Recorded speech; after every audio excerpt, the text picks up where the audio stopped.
आपका स्वागत है हमारे YouTube चैनल स्वास्तिक परिवार में। तो भक्तों, आज के इस वीडियो में हम सुनेंगे शनिदेव की कथा। तो चलिए शुरू करते हैं। भक्तों, नीलवर्ण, गंभीर मुख मुद्रा, नेत्रों में न्याय की अग्नि और करुणा की छाया लिए न्याय दंड धारण किए शनिदेव का हम सभी स्मरण करें, जो कर्मों के अनुसार फल देते हैं, जो अहंकार को तोड़कर भक्त को सत्य के मार्ग पर चलाते हैं। हे शनिदेव, हमारे मन को स्थिर कीजिए और बुद्धि को जागृत कीजिए। हे न्यायप्रिय शनिदेव, यदि अज्ञान, अहंकार या अधर्मवश कोई अपराध हुआ हो तो हमें क्षमा करें, हमारे कर्मों को शुद्ध करें, कष्टों को सहने की शक्ति दें और अपने चरणों में सच्ची भक्ति प्रदान करें। हम सभी पर अपनी करुणा सदैव बनाए रखें। आपकी जय हो, जय हो, जय हो। एक बार की बात है कि सभी नवग्रहों में, जिनमें सूर्य, चंद्र, मंगल, बुध, बृहस्पति, शुक्र, शनि, राहु और केतु में विवाद छिड़ गया कि इन सब में बड़ा कौन है।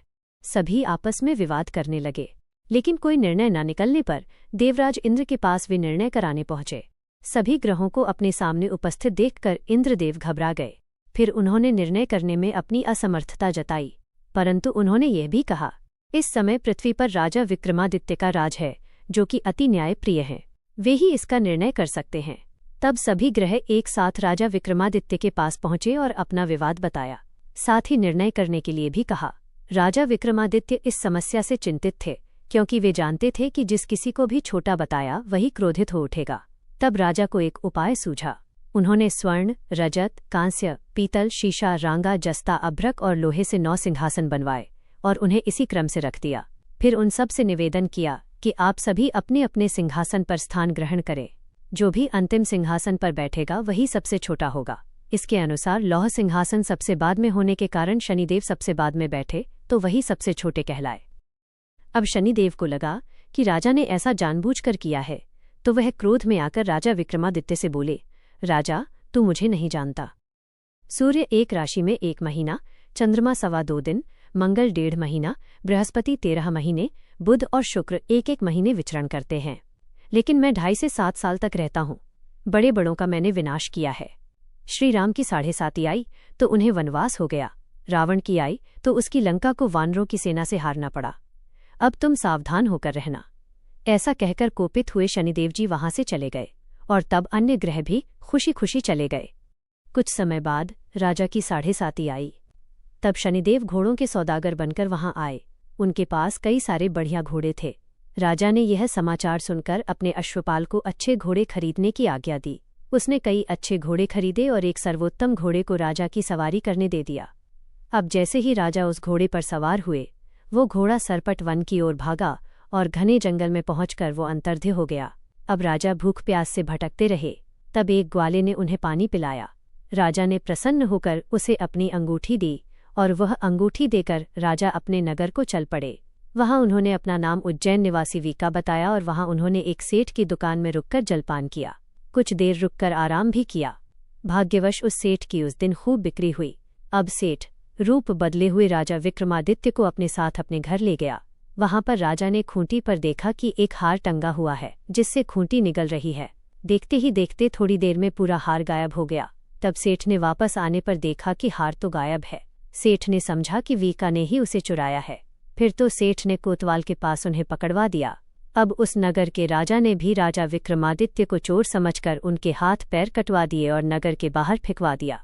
वहां से एक तेली निकल रहा था, जिसे दया आई और उसने वीका को अपनी गाड़ी में बिठाया। वह अपनी जीभ से बैलों को हाँकने लगा। उस समय तक राजा की शनि दशा समाप्त हो गई। वर्षा ऋतु आने पर राजा मल्हार गाने लगे। राजा जिस नगर में थे वहां की राजकुमारी मनभावनी को उनका गाना इतना पसंद आया कि उसने मन ही मन प्रण कर लिया कि वो उस राग गाने वाले से ही विवाह करेगी। राजकुमारी ने दासी को राग गाने वाले को ढूंढने भेजा। तब दासी ने बताया कि वो तो एक चौरंगिया अर्थात अपाहिज है, परंतु राजकुमारी नहीं मानी। अगले ही दिन वह भूख प्यास त्याग कर अनशन पर बैठ गई कि विवाह करेगी तो उसी से करेगी। बहुत समझाने पर भी जब राजकुमारी नहीं मानी तो राजा ने उस तेली को बुला भेजा और विवाह की तैयारी करने को कहा। फिर तो उसका विवाह राजकुमारी से हो गया।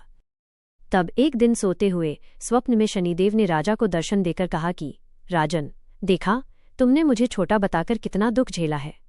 तब राजा ने उनसे क्षमा मांगी और प्रार्थना करते हुए कहा, हे शनिदेव, जैसा दुख मुझे दिया है किसी और को मत दीजिएगा। तब शनिदेव मान गए और कहा कि जो मेरी कथा और व्रत करेगा उसे मेरी दशा में कभी कोई दुख नहीं होगा। जो व्यक्ति रोज मेरा ध्यान करेगा और चींटियों को आटा डालेगा उसकी भी सभी मनोकामनाएं पूर्ण होंगी। और ऐसा कहकर शनिदेव ने राजा को हाथ पैर वापस कर दिए। इधर प्रातःकाल आंख खुलने पर राजकुमारी ने देखा तो वो बड़ी आश्चर्यचकित हुई। तब वीका अर्थात राजा विक्रमादित्य ने राजकुमारी को बताया कि वह उज्जैन के राजा विक्रमादित्य हैं। जानकर सभी अत्यंत प्रसन्न हुए।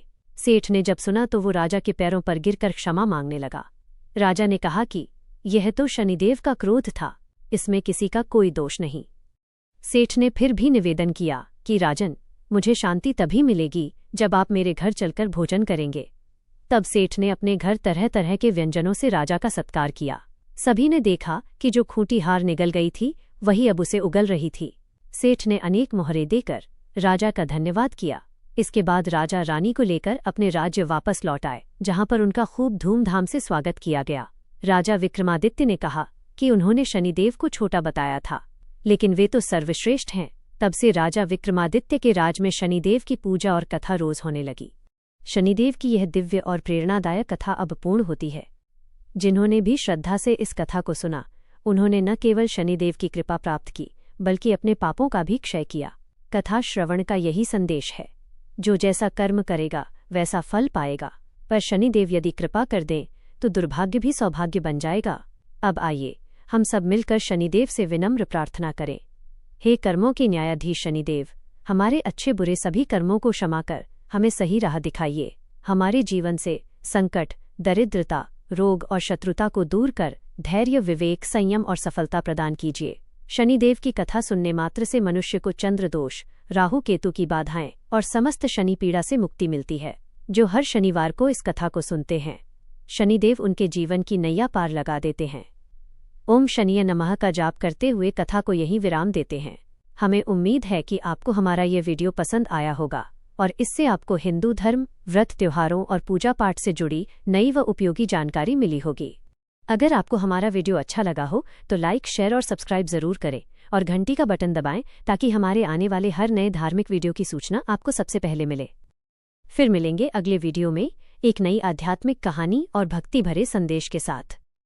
जय श्री राम, जय माता दी, हर हर महादेव।